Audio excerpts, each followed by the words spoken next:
The Aurora Memoirs, Chapter 3, Born as an Instrument, by Thomas Michael. According to my mother, I was conceived in the back of a small red Chevy pickup truck in Yellowstone National Park.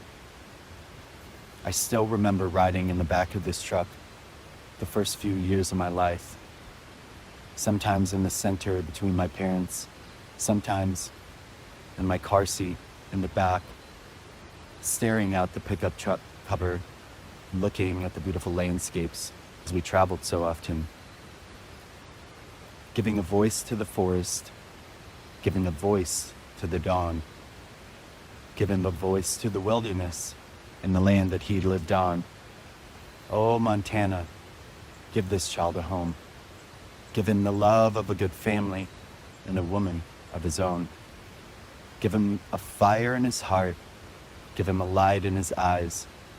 Give him the wild wind for a brother and the wild Montana skies. John Denver. When I was in the womb, my mother would play me all kinds of music: jazz, rock, country, classical. She said she could tell which songs I liked more. She could feel it from me within her womb. She said Wild Montana Skies was one of my favorites. I played this song recently, the day after I helped my mother's soul transition into the next world. I let its words churn the rivers of my blood until I began to weep tears of grief. And I played it on repeat until the tears ran out. Blue skies wider than the horizon, fields of wildflowers painting mystic landscapes on rolling hills, snow-capped rocky dragon peaks hosting rams as backdrops for wild horses, seemingly a fairy tale, yet also geysers so deep and hot that if they blow, the known world ends in a cloud of ash. One day when I was maybe 6 or 7 years old, I discovered a nonprofit in a magazine that my parents had. It let you donate to sponsor a whale that was tagged and followed to help save some of the whale population.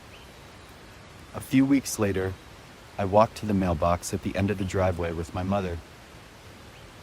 A large white envelope with the name of the nonprofit on it arrived. I hurried quickly into the house with her to open it. My mother handed me a large photo and started reading some of the information about the whale. It was a blue whale jumping up out of the ocean. I felt such a deep connection to it immediately. After she was done reading, I took the information and picture to my room. I sat with the picture. I began to open up to this photo in the same way I would breathe with the trees, breathing with it, staring beyond and through the photo, expanding the glow of the ember within my heart, opening it to the living soul of this whale. And then all of a sudden, I felt him. I could feel his energy as if he was there with me. The photo blurred, and then it came alive. Over my left shoulder, I could see the nose of this whale hovering next to me in the bedroom, feeling his pulsing presence enveloping me, scanning me, seeing me like I saw others. I could feel it as he recognized where I had come from and all the experience that I had had since birth. He empathized with me because his world was similar to mine. In his ocean home that it felt like he was losing slowly, sometimes hunted or surrounded by growing pollution. Moving forward from there, we would connect often. Sometimes he would just sit and keep me company. Other times, he painted Aurora-like whale songs for me, showing me their waveforms larger than the earth itself. I would watch as the songs showed me complex Akashic and ancient histories of their lineages from the cosmos and their dreams with Gaia. Once in a while, he would bring me other whales or ocean creatures to spend time with me, even an octopus that would secretly dedicate itself to my service for 35 years. They felt like the first ones that saw me. I stayed connected much longer to my gifts and my sensitivities due to that whale and his friends. It would take many more years and initiations and even a near-death experience for me to actually understand why this whale and his friends had come to me. The love and passionate connection to the ocean and its creatures that it created. It wove my human into threads of earthly and universal timelines far beyond this life, ones that many are only just now starting to accept and remember, such as Lemuria and Atlantis. It gave me a connection to song and music here on this planet that would play a very key role later on. My connection to music evolved in other ways. I remember listening and watching my father play guitar when I was growing up. I remember one time when we were in our living room at my childhood home in the Michigan forests, taking his guitar out of the case, sitting next to the fireplace and a bookshelf, a dark tobacco burst, steel string guild acoustic. When the hard case would open, you could smell the richness of the rosewood and maple pour out of the sound hole. As he brought the real turtle shell pick over its strings to warm up, his fingers would bend old blues riffs into the fretboard. I look at you all, and I see the love that's sleeping, while my guitar gently weeps. I look at the floor, and I see it needs sweeping. Still my guitar gently weeps. I don't know why nobody told you how to unfold your love. I don't know how someone controlled you. They bought and sold you. The Beatles. Beyond loving the guitar, its sounds, smells, and music as a whole, one of the most powerful things for me was in this moment, as my father played the guitar, I could viscerally see and feel the purity of his inner child coming through as he played. That child, not much older than I was, would glow in the depths of his chest. A certain peace came over him. His nervous system settled, and his body filled with life, and a connection to something greater than him. Around this same time, my inspiration around music and guitar motivated me to ask my mom about my dad and his guitar playing. We were taking a drive on the way home from getting groceries, as we often did, living about 30 minutes from town. I can't remember exactly what I asked, but she began to tell me some of the things that she had come to know since meeting my dad. She said, "You know, it was always your dad's dream to play music professionally. His band recorded an album in high school. Back then, that was a really big deal to be able to do that. He went on to play some pretty large concerts around the Detroit area. If you ask him, maybe he will show you some photos." My mind immediately started to visualize my dad playing these shows with his band. Why didn't he keep playing like that, I asked. Her mood and tone shifted, a bit more serious. "Well, there are some things that you don't know about your father yet. You remember he was married before me." I nodded. She said, "Well, one of his ex-wives made him choose between her and music." Instantly, I could feel the pain of giving up a dream like that. I could also now sense more of what I saw when seeing my father play. It wasn't simply a pure child connecting with something greater. It was also an unmet longing for something he had given away. His own unique connection to God and that Aurora light. As time grew on, deeper connections to my father would lead me to taking on this wound and its self-betrayal. It led to many things that will continue to reveal themselves in this journey.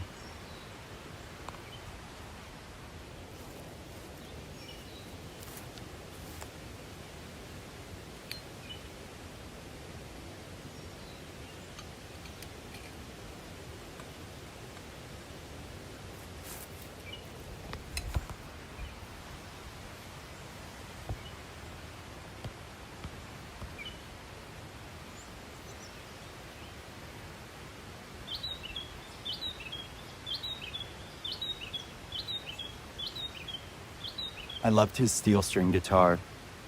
I would pick it up often to try and play it in practice. Sitting there also next to our bookshelf, I would ask him, or sometimes my mom, to get it out of the case so I could play it. I would ask him to show me chords as I would try and press my smaller sensitive hands onto the steel strings.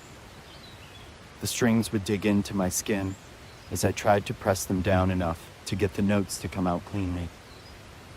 Wincing, as it almost felt like knives digging in at that age.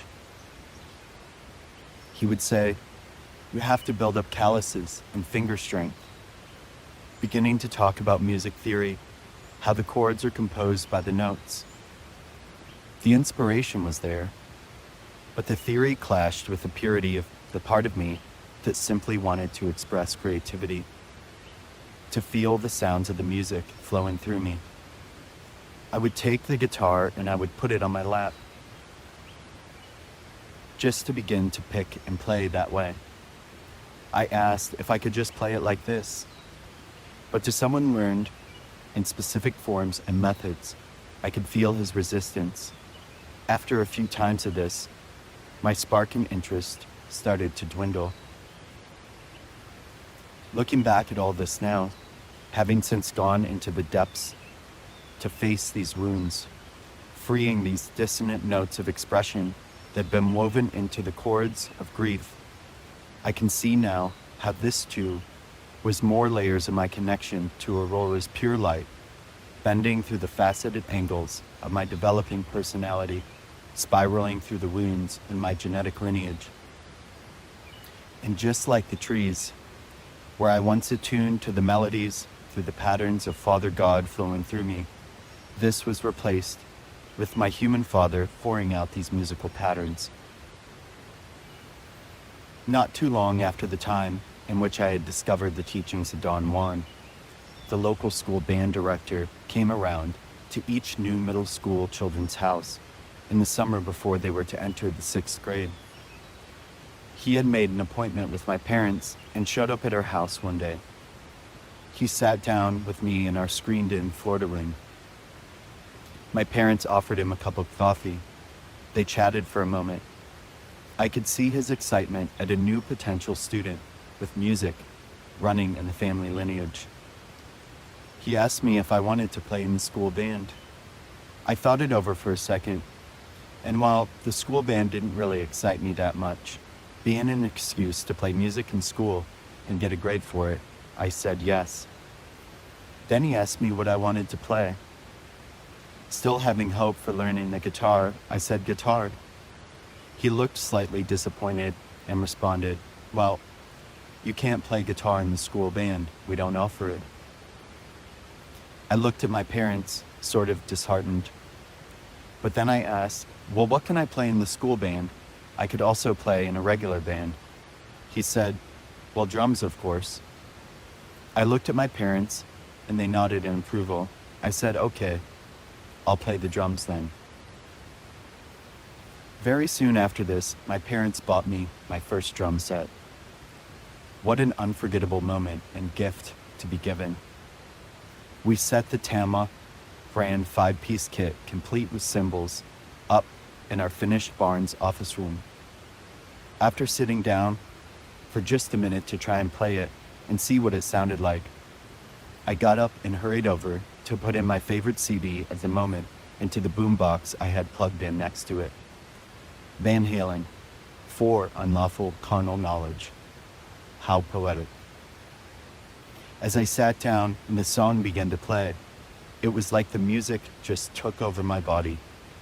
Its rhythms pulsed through my limbs, into the sticks, the pedals for the bass drum, and the hi-hat. My right hand was dancing on the ride cymbal, back and forth, from the cymbal to the bell. Left hand on the snare. It was as if the song had played me. I played this complex song almost perfectly the very first time, as if some part of me already knew how to play. Catch that magic moment. Do it right here now. It means everything. It's enlightened me. Right now. What are you waiting for? Oh yeah, right now. Van Halen. I have a sense that some part of you feels what I'm speaking to. The moment that you touch something or someone for the first time, and it called forth something from within you instantly, not learned, but remembered. The voice of your own ember, recognizing what will ignite it on the path home. At a growing pace after this, drums and music became my other main obsession. Thanks to my dad, I found the classics: Led Zeppelin, the Beatles, Hendrix, Stevie Ray Vaughan, Cream, Boston, and more. My Aurora origins wove themselves around me in some other ways as well for roughly the next 3 years. A typical day when I wasn't at school looked something like this: waking up, having coffee with my parents, and diving into one of 3 or 4 books all sitting around on my desk. Castaneda, a Star Trek encyclopedia, Roger Zelazny's 9 Princes in Amber. From there, I might spend some time painting my newest Warhammer figures, or going through my Star Wars card deck while blasting Led Zeppelin, which inspired me to run into the garage to practice my drums until I heard my mom yell that one of our 4 best friends was calling, asking me to come stay the night.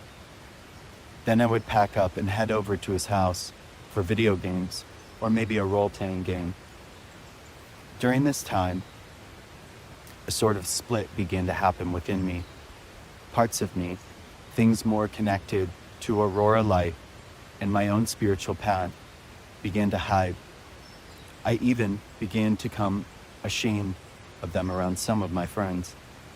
The things that lit me up the most, the topics of Castaneda, my galactic Lemurian connections shining through the Star Trek or Star Wars and other fantasy novels. One of my friends shared a love for these things with me, but the other 2 of my best friends would laugh and make fun of me anytime I brought up my other friend or these interests. A pressure to fit in to what was more socially acceptable amongst my more popular friends. It was as if I was leading 2 lives. But even with this growing divide inside me, the world around me still held. I look back now, and I don't see Zeppelin, Warhammer, Princes in Amber, or Star Trek. I see the child's Aurora light, solidifying into his lineage's past life timelines as toys, music, TV shows, and music. The town I had spent the last 6 or 7 years of my formative years in was very small. A 2-hour drive from Detroit area where my father had mostly worked. If I had stayed in that town, I would have graduated with my high school and childhood best friend, my favorite cousin, and a class of 150, most of whom I knew by name. Halfway through my 8th grade year of middle school, due to developments with my father's job, we ended up needing to move the family very close to Detroit.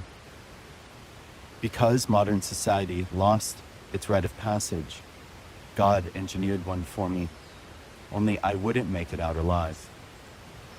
And that's chapter 3 of the Aurora Memoirs. If this chapter has resonated with you, a song, a memory, a thread you recognized, I'd love to hear more about it. You can find the written version along with chapters 1 and 2 at theauroramemoirs.substack.com.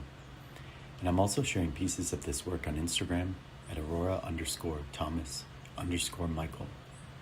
New chapters arrive every 2 weeks. Thank you for listening and being part of this remembering. This is Thomas Michael speaking to you from the mountains of Chiripo, Costa Rica.